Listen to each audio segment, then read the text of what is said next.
오늘 호세아서 6장 말씀은 우리의 회개가 얼마나 온전한가에 대해서 물으시고 다시 한번 우리가 하나님께로 돌아가는 그 길 가운데 하나님의 크신 사랑을 알고 온전한 회개의 자리로 나오라고 요구하고 계시는 것을 발견하게 됩니다. 여러분, 우리가 회개할 때 돌이키는 것도 어렵지만 아버지께로 나아가는 것은 또 다른 일입니다. 우리가 내 죄를 깨닫는 것과 회개의 자리로 나아가서 하나님이 원하시는 온전한 회복되어지는 모습으로 살아가는 것, 그 사이에도 수많은 일들이 일어날 수 있습니다. 그래서 우리가 아버지께로 나아갈 때 우리를 기다리시는 아버지에 대한 온전한 사랑의 확신이 없으면 회개했다가 또 그것을 포기하고 쓰러질 때가 너무 많은 것이죠. 온전한 회개를 이루는 것, 그것이 우리의 구원을 이루는 여정하고 동일합니다. 우리가 하나님께로 돌이켜서 하나님의 품으로 나아가는 그 여정 가운데 지금도 살아간다고 저는 믿습니다. 하나님께서 우리의 발걸음을 그렇게 인도해 주시기를 구합니다. 오늘 1절에 보면 이렇게 이야기하는 겁니다. 오라, 우리가 여호와께로 돌아가자. 여호와께로 돌아가자. 여호와는 우리를 찢으셨으나 도로 싸매어 주실 것이고 우리를 치셨으나 우리를 낫게 하실 것이다. 낫게 하고 싸매어 주실 것을, 회복해 주실 것을 믿고 나아가야 하는 것이죠. 여러분, 하나님이 우리 가운데 행하실 때 그냥 다 우리가 원하는 것만을 주시는 것이 아니라 때로는 우리를 징계하시는 게 하나님의 사랑일 때가 있습니다. 우리를 고쳐야 하기 때문이죠. 우리가 원하는 것과 하나님이 원하는 것이 늘 같지 않습니다. 우리가 믿음 생활할 때도 그렇고 예배하는 자리에서도 그렇습니다. 그래서 하나님이 무엇을 원하시는지 이것을 아는 것이 너무나 중요합니다. 우리의 뜻과 아버지의 뜻이 같지 않을 때 아버지의 뜻을 알면 그 이스라엘이 범죄하여 하나님 그를 고치실 때 그들을 치시는 것입니다. 그래서 예루살렘을 무너뜨리게 하시는 거예요.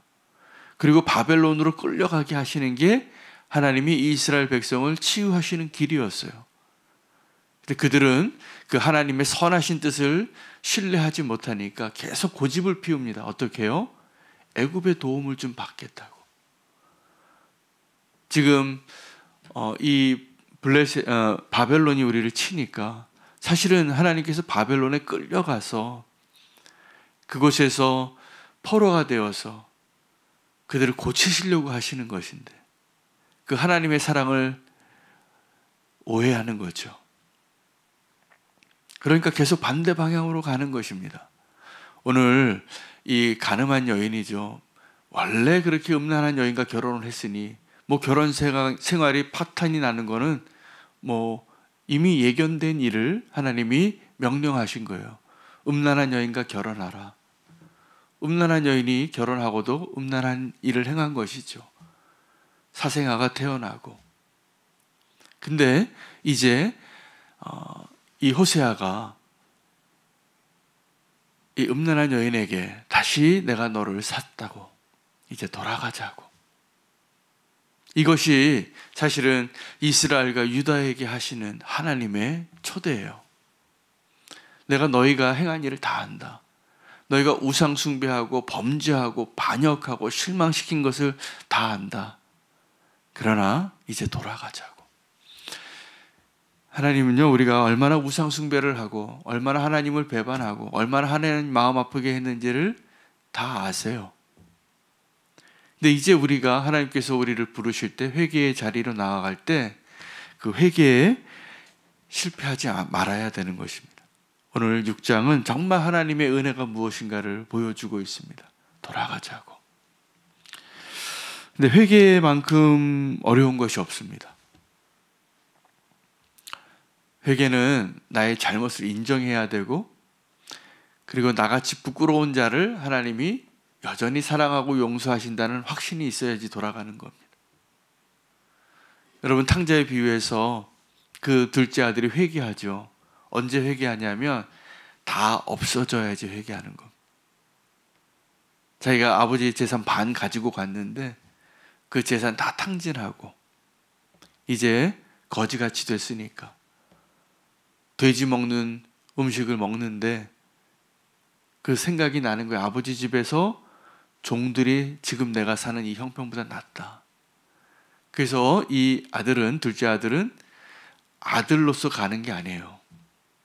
아버지 나를 종으로 좀 받아주세요. 그렇게 가는 거예요. 근데 아버지는 이 아들을 종으로 여겼을까요? 아들로 여겼을까요? 아니면 원수로 여겼을까요? 우리 같으면 이 원수야 이렇게 생각할 만한 형편이잖아요. 더 괘씸하고. 근데 아버지는, 오늘 저와 여러분이 예배하고 있는 그 아버지는 우리를 원수로 생각하지 않으세요. 너무 기뻐하는 거예요. 둘째 아들이 시기할 정도로. 오랫동안 기다리셨어요. 그 자리에 나오기를. 언제 내 가지고 가졌던 내 재산의 반이 언제 다 탕진될까? 하나님 기다리고 계시는 겁니다. 여러분, 회개의 자리에서 정말 용기를 내시기 바랍니다. 정말 하나님을 믿으시기를 바랍니다.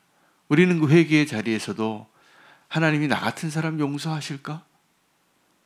이런 마음이 들어요. 왜냐하면 사탄이 그 순간에도 계속 송사를 하거든요. 너 같은 놈이 무슨 성도가 될 수 있고 다시 어떻게 무슨 얼굴로 그렇게 다 들어올 수 있냐고. 여러분, 그건 하나님의 음성이 아니에요. 원수의 음성이에요. 하나님 어떻게 하고, 아버지는 어떻게 하고 있었죠? 두 팔 벌리고 오랫동안 기다리고 계신 거예요. 내 아들이 언제 돌아오나? 언제 돌아오나? 오늘 그 아버지의 사랑을 발견해야 됩니다. 그래서 이렇게 말씀하시는 거예요. 그 돌아가는 그 회개의 자리에서 내가 너에게 원하는 것은 제사가 아니라 인애를 원한다. 인애는 뭐냐면 사랑이에요. 근데 너의 사랑이 어쩌면 그렇게 아침 이슬 것 같으냐고. 아침 이슬이 어떤 거죠? 잠깐 있다가 없어지는 거예요. 우리의 사랑이 하나님 앞에 늘 그렇게 함량이 부족해요.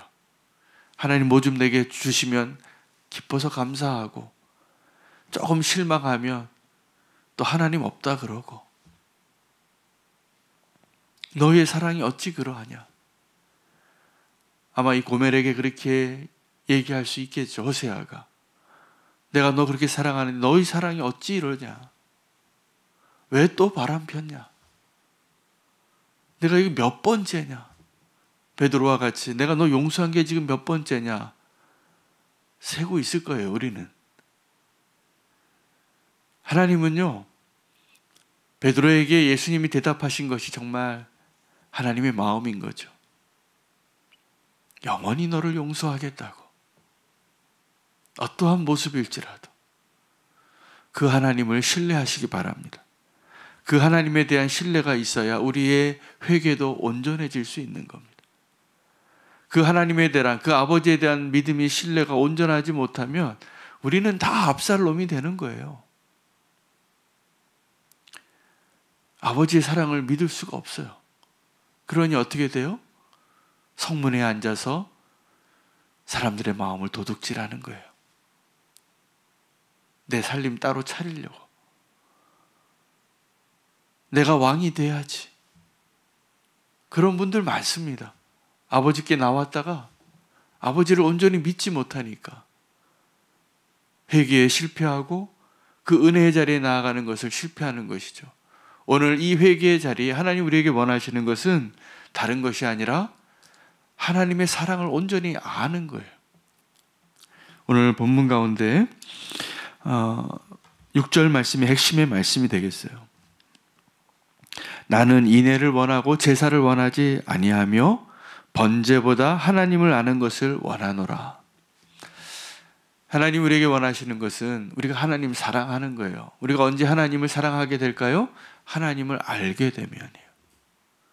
근데 우리가 하나님을 알고 싶어서 막 노력할 때가 있어요. 이게 종교예요.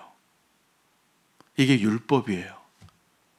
율법은 우리에게 뭘 말하냐면 하나님의 기준이 이렇게 높다라는 걸 말해주고 있기 때문에 우리는 그 하나님의 기준에 도달하고 싶어서 지금도 노력하는 거예요. 내가 착한 사람이 돼야지. 내가 죄를 짓지 말아야지. 내가 헌금 좀 많이 해야지. 내가 좀 온전한 사람이 돼야지. 그런데 여러분, 복음이 무엇이고 은혜가 무엇이냐 하면, 믿음이 무엇이냐 하면 이게 내 힘으로 안 된다는 것을 아는 거예요. 이게 내 힘으로 안 됩니다. 그래서 우리가 여전히 하나님께 나아갈 때 나의 노력과 율법과 나의 행위로, 나의 종교적인 행위로 하나님의 사랑을 얻을 수 있다라고 착각하는 것, 그때 하나님이 이렇게 말씀하시는 거예요. 윤호야, 나는 너의 제사를 원하는 게 아니라 나는 너의 사랑을 원한다. 나는 너의 번제를 원하는 게 아니라 네가 나를 좀 아는 걸 원한다. 여러분, 정말 하나님을 아십니까? 하나님을 아세요? 하나님을요, 우리가 인격적으로 아는 거예요. 근데 우리가 종교적으로 하나님을 접근하다 보면 하나님을 인격적으로 아는 것이 불가능해요. 자꾸 저 멀리 있는 하나님에게 내가 무언가를 계속 노력하고 도달하고 발버둥 쳐도 도달할 수 없는 곳에 계신 그분, 그 율법에 주는 유익은 딱 한 가지예요. 내가 죄인임을 깨닫는 거예요. 그럼 내가 이제 죄인임을 깨닫고 하나님의 은혜를 알게 됐다면 이제는 그 율법의 행위를 다 버리고 하나님의 은혜 가운데로 들어가서 하나님 나를 여전히 사랑하고 나는 하나님 앞에 너무 소중한 사람이구나, 이거 알라는 거예요. 오늘 하나님을 아는 것이 하나님의 은혜 가운데 우리 가운데 이렇게 누려지기를 원합니다. 할렐루야. 그 여인이, 고멜이 왜 그렇게 바람을 폈을까요? 남편의 사랑을 몰라서요. 아마 그 여인이 죄를 짓고 나서 더 죄로 깊이 들어갈 수밖에 없었던 그 이유는 그 남편의 사랑을, 덮어주는 그 사랑을, 기다려주는 그 사랑을 믿을 수 없었기 때문인 것이죠. 상처를 받았겠죠. 오해하는 거예요. 하나님을 오해하지 마시기를 바랍니다. 할렐루야. 하나님 오해하지 마세요. 하나님은 우리를 사랑하시는 거예요. 우리를 기다리시고 그 하나님의 그 사랑 때문에 우리가 온전한 회개를 하고 그렇게 돌아오는 그 둘째 아들을 기뻐하는데, 천국에서는 이렇게 죄인 하나가 아버지께로 돌아오는 것을 보고 기뻐하는 것보다 더 큰 기쁨이 없는 겁니다. 우리는 뭘 가지고 기뻐하나요? 이게 우리의 사랑이 뭔지를 아는 거죠. 우리는 새 옷 사면 좋아해요. 누가 나 칭찬하면 좋아하고, 인정받으면 좋아하고, 뭘 성취해서 내가 원하는 것을 가지면 좋아해요. 기뻐해요. 하나님은 뭘 기뻐하신다고요? 죄인 하나가 회개하고 주님께로 돌아오는 것을 기뻐하시는 그 하나님을 알고 오늘 우리가 기도하기를 원합니다. 하나님이 원하시는 것은 다른 게 아닙니다. 우리의 제사가 아니고 우리의 번제물이 아니에요. 우리의 사랑을 원하세요. 그리고 하나님을 아는 것을 원하세요. 오늘 이 말씀을 가지고 내가 어떠한 고멜이었든지 상관없이 하나님께서 우리를 다시 싸매시고 고치시고 품으시는 사랑의 아버지인 것을 우리가 신뢰하며 기도할 수 있는 오늘 이 시간 되기를 축복합니다. 하나님이 사랑하십니다. 하나님의 사랑을 믿고 오늘 하루를 살아갈 수 있는 저와 여러분 되시기를 축복합니다. 오늘 말씀 붙잡고 함께 기도하겠습니다.